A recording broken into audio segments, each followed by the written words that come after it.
Hello friends, स्वागत है आप सबका आपके अपने यूट्यूब चैनल पर। आज हम लोग यूपी टेट 2026 के अंतर्गत ईवीएस की हमारी दूसरी क्लास है और इसमें हम लोग ईवीएस के टॉप 30 इम्पॉर्टेंट क्वेश्चंस को डिस्कस करेंगे जो आप सबके एग्ज़ाम के पॉइंट ऑफ व्यू से बहुत ही ज़्यादा इम्पॉर्टेंट है। तो बिना देर किए शुरू करते हैं अपनी क्लास और देखते हैं आज के इम्पॉर्टेंट क्वेश्चंस को। देखते हैं आज का अपना पहला प्रश्न। हमारा पहला प्रश्न आज का क्या है, सबसे पहले देखते हैं। देखिए, सबसे पहला प्रश्न हमारा आ गया आज, कह रहा है शिक्षक की सबसे बहुमूल्य निधि है उसकी, यानी कि इनमें से क्या शिक्षक की सबसे बहुमूल्य निधि है? सेवा, ऑप्शन बी है वेतन, ऑप्शन सी है गर्व और ऑप्शन डी है छात्रों का विश्वास। तो इनमें सबसे बहुमूल्य निधि अगर बात करें शिक्षक की, वो क्या है? ऑप्शन डी हमारा राइट आंसर है, छात्रों का विश्वास। एक शिक्षक के रूप में आपके लिए सबसे ज़रूरी चीज़ क्या है कि आपका स्टूडेंट आप पर क्या करे? ट्रस्ट करे, विश्वास करे। ठीक है, आगे बढ़ते हैं, देखते हैं दूसरे प्रश्न की तरफ।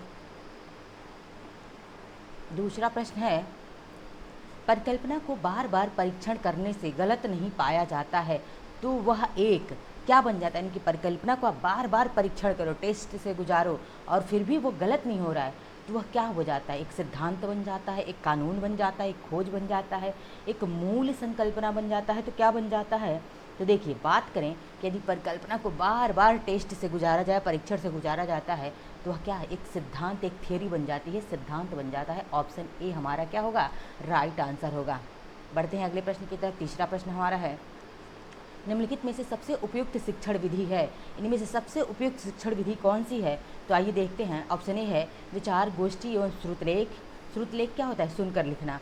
श्रुतलेख और दिया गया कार्य यानी कि होमवर्क, विचार गोष्ठी और कार्य योजना, व्याख्यान और श्रुतलेख। तो बात करें इसमें कि सबसे उपयुक्त शिक्षण विधि क्या है, तो विचार गोष्ठी एवं कार्य योजना। ऑप्शन सी हमारा क्या होगा? राइट आंसर होगा। विचार गोष्ठी और कार्य योजना ही हमारा सबसे उपयुक्त शिक्षण विधि है। ठीक है, आगे बढ़ते हैं चौथे प्रश्न की तरफ। चौथा प्रश्न है, निम्नलिखित में से कौन सी ग्रीन हाउस गैस नहीं है? याद रखिए, क्या पूछा है? नहीं है, यानी कि कौन सा जो ग्रीन हाउस गैसें होती हैं उनमें से कौन सा ग्रीन हाउस गैस नहीं है? देखिए, कार्बन डाइऑक्साइड यानी कि CO2 है, ये नाइट्रस ऑक्साइड की बात कर रहा है, हीलियम की बात कर रहा है और मीथेन की बात कर रहा है। तो इनमें से ग्रीन हाउस गैस कौन सा नहीं है? हीलियम नहीं है। कौन सा नहीं है? ऑप्शन सी राइट आंसर है, हीलियम नहीं। बाकी ये सब मीथेन हो गया, नाइट्रस ऑक्साइड हो गया, कार्बन डाइऑक्साइड हो गया, CFC बहुत इंपॉर्टेंट है, पूछा जाता है बार बार, CFC हो गया। उसके बाद से SF6 पूछा गया प्रश्न है ये। SF6 भी क्या है? यानी कि सल्फर हेक्सा फ्लोराइड। SF6 को हम क्या कहते हैं? Sulphur hexa fluoride. ये भी क्या है? कार्बन डाइऑक्साइड, ये ग्रीन हाउस गैस है। NF3 ये भी क्या है? ग्रीन हाउस गैस है। नाइट्रोजन ट्राईफ्लोराइड, ये क्या है? नाइट्रोजन ट्राईफ्लोराइड, ये भी क्या है? ग्रीन हाउस गैसें हैं। पूछ मान लीजिए अभी 4 ऑप्शन में ये दिया, आगे आपको ये मिल सकते हैं, तो याद रखिएगा बस। हीलियम आपका क्या है? ये ग्रीन हाउस गैस नहीं है। मीथेन कहाँ पाया जाता है? तो दीमक की बॉम्बे में, धान के खेतों में जो वेटलैंड्स होते हैं वहाँ पे मीथेन गैस पाई जाती है। पांचवा प्रश्न है, ध्वनि प्रदूषण का मापन किस इकाई द्वारा किया जाता है? यानी कि ध्वनि प्रदूषण को किससे मापा जाता है? देखते हैं, जूल से, डेसिबल से, न्यूटन से या नैनो इकाई से। तो ध्वनि प्रदूषण को किस में मापते हैं? ऑप्शन बी राइट आंसर है, डेसिबल। क्या होता है डेसिबल? इसको किससे? इस तरह DB से डिनोट करते हैं। क्या? D और B, DB से डिनोट करते हैं, यानी कि डेसिबल से हम मापते हैं। सॉरी, ये B नहीं रहेगा, ठीक है, कैपिटल B रहेगा। तो DB से मापा जाता है। और किसने दिया था यह नाम? अलेक्जेंडर ग्राहम बेल ने। ठीक है, अच्छा, छठवें प्रश्न को हम देखते हैं। छठवां प्रश्न है, निम्न नदियों में से कौन सी नदी बंगाल की खाड़ी में गिरती है? यानी कि बंगाल की खाड़ी में गिरने वाली कौन सी नदी है? ताप्ती, सुवर्णरेखा, नर्मदा या सिंधु नदी? यानी कि बे ऑफ बंगाल में कौन सी नदी गिरती है? तो देखिए, ताप्ती नदी अरब सागर में गिरती है, नर्मदा नदी अरब सागर में गिरती है, सिंधु नदी भी अरब सागर में गिरती है। बचा कौन? ऑप्शन बी, स्वर्ण रेखा नदी। ये कहाँ गिरती है? बे ऑफ बंगाल में, बॉब लिखते हैं इसको शॉर्ट में, बे ऑफ बंगाल में, यानी कि बंगाल की खाड़ी में स्वर्ण रेखा नदी गिरती है। पूछे अगर ताप्ती, नर्मदा, सिंधु कहाँ गिरती है, तो ये अरेबियन सी में गिरता है। ठीक है, आगे बढ़ते हैं, सातवें प्रश्न को देखते हैं। निम्न में से किस स्थलाकृति का निर्माण हिमानी द्वारा हुआ है? यानी कि इनमें से कौन सा जो है हिमानी द्वारा बनाया गया है स्थलाकृति? बहुत इंपॉर्टेंट है, ना कि यूपी टेट के लिए बल्कि यह सुपर टेट के दृष्टिकोण से भी यह प्रश्न बहुत ही ज़्यादा इंपॉर्टेंट है।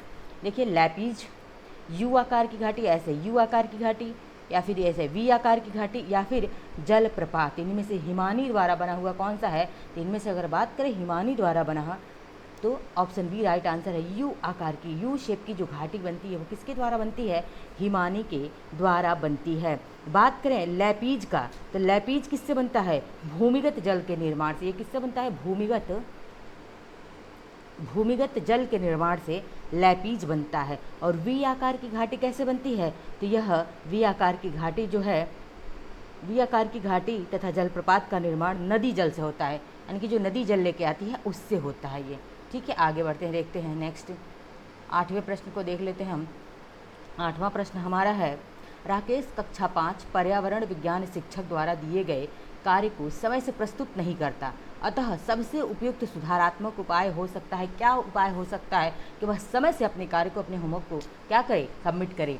तो देखिए, प्रधानाध्यापक की जानकारी में लाना, खेल की कक्षा में जाने पर प्रतिबंध लगाना, उसकी अनियमितताओं के कारणों को जानकर उसे सही मार्गदर्शन देना, या उसकी अनियमितताओं की लिखित जानकारी माता पिता को देना। क्या कौन सा आंसर सही होगा? इसमें ऑप्शन सी राइट आंसर होगा कि उसकी अनियमितताएं जो है उसकी कारणों को जानकर उसे सही मार्गदर्शन, सही गाइडेंस देना। ठीक है, ऑप्शन सी हमारा राइट आंसर है। देखिए 9वां प्रश्न हमारा है, मध्य प्रदेश में कौन सा शहर झीलों का शहर कहलाता है? मध्य प्रदेश में कौन सा शहर जो है झीलों का शहर कहलाता है? भोपाल, उज्जैन, इंदौर या फिर ग्वालियर? ग्वालियर। तो कौन सा कहलाता है झीलों का शहर? तो आइए जानते हैं। बात करें इसमें हमारा, तो राइट आंसर क्या हो जाएगा? इसमें राइट आंसर हो जाएगा भोपाल। भोपाल को हम क्या कहते हैं? झीलों का शहर कहते हैं। ठीक है, भोपाल को। इंदौर क्या है? हमेशा स्वच्छता में सबसे टॉप इंडिया में रहता है। कौन सा? इंदौर जो है। ठीक है, स्वच्छता की रैंकिंग में सबसे टॉप पर रहता है इंदौर। बात करें 10वें प्रश्न की। हमारा 10वां प्रश्न क्या है? 10वां प्रश्न है, निम्न में से कौन सा सागर यूरोप को अफ्रीका से अलग करता है? वेरी इंपॉर्टेंट प्रश्न ये, सुपर टेट के लिए भी। किसके लिए? सुपर टेट के लिए भी बहुत इंपॉर्टेंट है आप सबके लिए प्रश्न। कह रहे कौन सा सागर यूरोप को अफ्रीका से अलग करता है? तो यूरोप को अफ्रीका से अलग करने वाला लाल सागर है, ऑप्शन बी काला सागर है, अरब सागर है, या भूमध्य सागर है। तो यूरोप को अफ्रीका से अलग करने वाला सागर की हम बात करें तो कौन सा है? यह भूमध्य सागर है। कौन सा है? भूमध्य सागर। ऑप्शन डी हमारा राइट आंसर है। यह क्या करता है? यूरोप को, यानी कि ऐसे यूरोप को अफ्रीका से अलग करता है। कौन सा सागर ये है? तो भूमध्य सागर। ठीक है, भूमध्य सागर है। चलिए आगे बढ़ते हैं, देखते हैं 11वें प्रश्न को। 11वां प्रश्न है, अंतर्राष्ट्रीय ओजोन दिवस मनाया जाता है, यानी कि इंटरनेशनल ओजोन डे कब मनाते हैं? 16 सितंबर को, 7 दिसंबर को, 30 मार्च को, या 22 अप्रैल को? तो कब मनाया जाता है ओजोन दिवस? ऑप्शन ए राइट आंसर है। 16 सितंबर को हर साल मनाया जाता है अंतर्राष्ट्रीय ओजोन दिवस। ओजोन। आगे देखते हैं 12वां प्रश्न, किसी खाद्य श्रृंखला में शाकाहारी होते हैं, यानी कि कोई खाद्य श्रृंखला है उसमें शाकाहारी क्या होते हैं? तो प्राथमिक उत्पादक होते हैं, प्राथमिक उपभोक्ता होते हैं, द्वितीयक उपभोक्ता, या अवघटनकर्ता। अवघटनकर्ता यानी कि primary consumer, secondary consumer, tertiary consumer, इन सब को अवघटित करता, अवघटनकर्ता का काम होता है। तो भैया ये तो होगा नहीं। बात करें किसी खाद्य श्रृंखला में शाकाहारी जो होते हैं वे क्या होते हैं? प्राथमिक उपभोक्ता होते हैं। प्राथमिक उत्पादक कौन? पेड़ पौधे होते हैं, ये प्राथमिक उत्पादक होते हैं। और इन पेड़ पौधों को खाते हैं, टिड्डा खा गए। कौन खा गया? टिड्डा खा गया। ये क्या हो जाएगा? ये शाकाहारी हो जाएगा, प्राथमिक उपभोक्ता हो जाएगा, पेड़ पौधों को खाएगा। तो आगे 13वें प्रश्न को देखते हैं, परिस्थिति तंत्र के तत्वों के चक्रण को क्या कहते हैं? यानी कि इकोसिस्टम का जो उनके तत्वों के चक्रण को, पारिस्थितिकी तंत्र के तत्वों के चक्रण को हम क्या कहते हैं? तो देखिए, रासायनिक चक्र, जैव भू रासायनिक चक्र, भूगर्भीय चक्र, या भू रासायनिक चक्र क्या कहते हैं? ऑप्शन बी हमारा राइट आंसर है। जैव भू रासायनिक चक्र कहा जाता है पारिस्थितिकी तंत्र के तत्वों के चक्रण को। अब देखिए 14वां प्रश्न है, निम्नलिखित ईंधनों में से कौन सा न्यूनतम पर्यावरणीय प्रदूषण उत्पन्न करता है? तो बताइए, ऑप्शन ए डीजल है, ऑप्शन बी पेट्रोल है, ऑप्शन सी हाइड्रोजन है, ऑप्शन डी कोयला है। तो इनमें से सबसे कम पर्यावरणीय प्रदूषण उत्पन्न करता है ऑप्शन सी राइट आंसर है, हाइड्रोजन। क्या? हाइड्रोजन। आगे बढ़ते हैं, देखते हैं 15वें प्रश्न को। 15वां प्रश्न है, संकटग्रस्त जंतु दैत्याकार पांडा किसकी बात कर रहा है? तो दैत्याकार पांडा की बात कर रहा है। कैसा है? संकटग्रस्त है। अब कहाँ पे पाया जाता है ये? ऑस्ट्रेलिया में, भारत में, चीन में, या फिर ब्राज़ील में। तो यह कहाँ पाया जाता है संकटग्रस्त जंतु? दैत्याकार पांडा ये कहाँ पाया जाता है, किस देश में, तो चीन में। ठीक है, कहाँ पे, चीन में पाया जाता है ये दैत्याकार पांडा। यह क्या है, एक भालू है।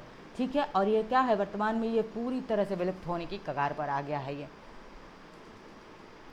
16वां प्रश्न है, निम्नलिखित किस गैस के कारण भोपाल गैस त्रासदी हुई थी, यानी कि भोपाल गैस त्रासदी कब हुई थी, यह भोपाल गैस त्रासदी, तो 2 दिसंबर। पूछता है डेट, याद रखिएगा, सुपर टेट के लिए बहुत इंपॉर्टेंट है। 2 दिसंबर 1984 को हुई थी। ठीक है, 2 या 3 दिसंबर माना जाता है। और MIC कौन सा, मिक कहते हैं इसको, मिथाइल आइसोसाइनाइड गैस, जो कि रंगहीन गैस है। ठीक है, और यह आंसू लाता है आंखों में। ठीक है, तो यह भोपाल गैस त्रासदी किस गैस से हुई थी, मैंने यहाँ बता दिया, मिक यानी कि क्या है, मिथाइल आइसोसाइनाइड, यानी कि ऑप्शन डी हमारा क्या होगा, राइट आंसर होगा। डेट याद रखिएगा, बहुत इंपॉर्टेंट है सुपर टेट के दृष्टिकोण से। 17वां प्रश्न है, किस देश में क्रिसमस का त्यौहार गर्मियों में मनाया जाता है, तो कौन सा ऐसा देश है जहाँ पर क्रिसमस का त्यौहार गर्मियों में मनाया जाता है, जापान, भारत, ऑस्ट्रेलिया या फिर अमेरिका, तो कहाँ मनाया जाता है, ऑप्शन सी राइट आंसर है, ऑस्ट्रेलिया में मनाया जाता है। कहाँ पे, ऑस्ट्रेलिया में मनाया जाता है। 18वें प्रश्न को देखते हैं। 18वां प्रश्न है, गिर वन्य जीव अभ्यारण्य निम्न में से किस वन्य जीव का संस्करण करता है, यानी कि यहाँ पे क्या पाए जाते हैं गिर वन्य जीव अभ्यारण्य में। बात करें गिर वन्य जीव अभ्यारण्य कहाँ पे है, तो यह गुजरात में है। कहाँ है, मैं यहाँ लिख देती हूँ, गिर वन्य जीव अभ्यारण्य कहाँ पे है, तो यह गुजरात में है, गुजरात राज्य में है। अब यहाँ क्या पाए जाते हैं, तो ऑप्शन ए हाथी, ऑप्शन बी सांप, ऑप्शन सी गैंडा, ऑप्शन डी क्या है, शेर, तो ऑप्शन डी राइट आंसर है। गिर जो है वन्यजीव अभ्यारण्य शेरों के लिए, एशियाई शेरों के लिए जाना जाता है, जो कि गुजरात में है। 19वां प्रश्न है, ग्रीन मफलर संबंधित है, वेरी इंपॉर्टेंट प्रश्न है ये आप सबके लिए, कि ग्रीन मफलर किससे संबंधित है, यह मृदा प्रदूषण से, वायु प्रदूषण से, ध्वनि प्रदूषण से या फिर जल प्रदूषण से, तो ग्रीन मफलर ये ध्वनि प्रदूषण से संबंधित है। ऑप्शन सी हमारा क्या है, राइट आंसर है। आगे बढ़ते हैं 20वें प्रश्न की तरफ। 20वां प्रश्न है, भूपरिस्थ्तिकीय तंत्र में ऊर्जा का महत्वपूर्ण स्रोत क्या है। ऑप्शन ए है सूर्य है, पृथ्वी है, चंद्रमा है या शुक्र है। तो भूपरिस्थ्तिकीय तंत्र में ऊर्जा का अगर महत्वपूर्ण स्रोत है वह कौन सा, सूर्य है, सन है। ऑप्शन ए हमारा क्या होगा, राइट आंसर होगा। देखते हैं 21वां प्रश्न क्या है। 21वां प्रश्न है, निम्न में से कौन सी प्राकृतिक वनस्पति मरुस्थलीय प्रदेशों में पाई जाती है। इनमें से कौन सा ऐसी वनस्पति है जो मरुस्थलीय प्रदेशों में पाई जाती है।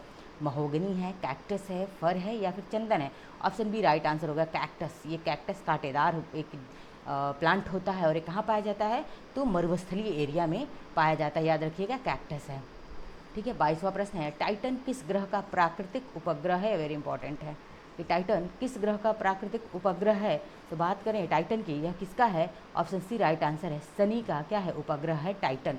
ठीक है, आगे देखते हैं। 23वां प्रश्न है, निम्नलिखित में से कौन सी बायोडीजल की फसल है। तो इसमें बायोडीजल किससे प्राप्त करते हैं, ऑप्शन ए कपास से, ऑप्शन बी जट्रोफा या फिर गन्ना या फिर आलू। तो कौन सा बायोडीजल का फसल है, जट्रोफा। बहुत बार ये प्रश्न पूछा गया है विभिन्न परीक्षाओं में भी। ऑप्शन बी हमारा राइट आंसर है। 24वां प्रश्न देखते हैं। 24वां प्रश्न है कि पर्यावरण संरक्षण अधिनियम किस वर्ष पारित हुआ था। तो पर्यावरण संरक्षण अधिनियम कब पारित किया गया था, ऑप्शन बी राइट आंसर है, वर्ष 1986 में इसको पारित किया गया था, पर्यावरण संरक्षण अधिनियम को। ठीक है, आगे बढ़ते हैं। 25वें प्रश्न को देखते हैं। भूमंडलीय तापन का कारण है, आजकल जो ग्लोबल वार्मिंग हो रही है उसका मेन कारण क्या है, पूछा है आपसे। तो कह रहे हैं हिमनदों में वृद्धि, कार्बन डाइऑक्साइड में वृद्धि यानी कि CO2 में वृद्धि, और कार्बन डाइऑक्साइड में कमी या फिर वनों में वृद्धि। किस कारण से ग्लोबल वार्मिंग हो रही है, भूमंडलीय तापन हो रहा है, तो ऑप्शन बी राइट आंसर है, कार्बन डाइऑक्साइड में क्या हो गया है, वृद्धि हो गया है। 26वां प्रश्न है, निम्नलिखित में से किसमें सर्वाधिक जैव विविधता पाई जाती है। बहुत ही इंपॉर्टेंट क्वेश्चन है आप सबके लिए ये, सुपर टेट के दृष्टिकोण से भी, कि सबसे ज़्यादा जैव विविधता कहाँ पाई जाती है। तो देखते हैं ऑप्शन, शीतोष्ण पर्णपाती वनवायोम में, उष्णकटिबंधीय सदाबहार वनवायोम में, शीतोष्ण घास प्रदेश बायोम में या फिर सवाना बायोम में सबसे ज़्यादा बायोडाइवर्सिटी कहाँ पाई जाती है। ऑप्शन बी राइट आंसर है, उष्णकटिबंधीय सदाबहार वर्षा वन बायोम में। और यह क्वेश्चन यूपी टेट तो छोड़ दीजिए, पीसीएस तक में पूछा है, जीडीसी में पूछा गया है, असिस्टेंट प्रोफेसर की जो वैकेंसी आती है, जीआईसी, मतलब जितने आयोग की परीक्षाएं हैं उसमें भी ये प्रश्न पूछा गया और ट्रेंड में पूछा गया यह प्रश्न।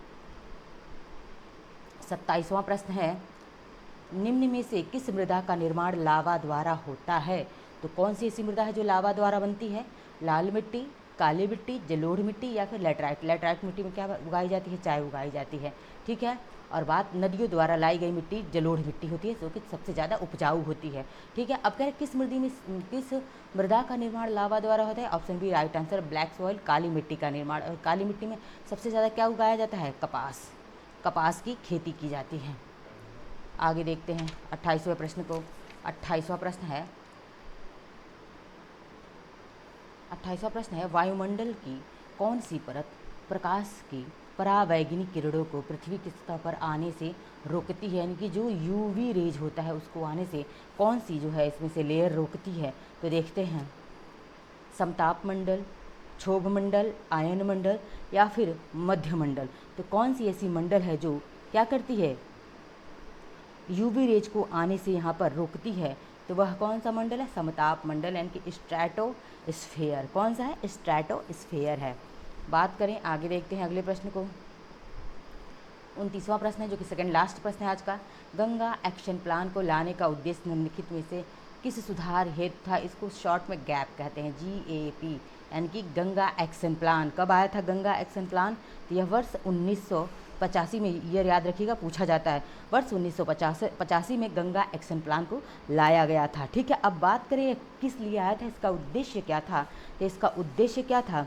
जल की गुणवत्ता, जल का वेग, जल की प्रचुरता या फिर जल के तापमान। इसका उद्देश्य था जल की गुणवत्ता के लिए लाया गया था गंगा एक्शन प्लान को। ठीक है। गंगा नदी को स्वच्छ करने के लिए लाया गया था। आज का अंतिम और 30वां प्रश्न हमारा है, निम्नलिखित में से कौन सा वृक्ष जैविक कीटनाशक का उत्पादक है? यानी कि जैविक कीटनाशक है। ऑप्शन ए नीम, ऑप्शन बी देवदार, ऑप्शन सी चीड़ या फिर ऑप्शन डी ओक। तो जैविक कीटनाशक इसमें से कौन सा है? ऑप्शन ए नीम जो है जैविक कीटनाशक का काम करता है। तो ये थे हमारे आज के EVS के 30 इंपॉर्टेंट क्वेश्चन। क्लास को ज़्यादा से ज़्यादा शेयर करते रहिए, लाइक करिए, सब्सक्राइब करते रहिए। मिलते हैं नेक्स्ट लेक्चर में। धन्यवाद।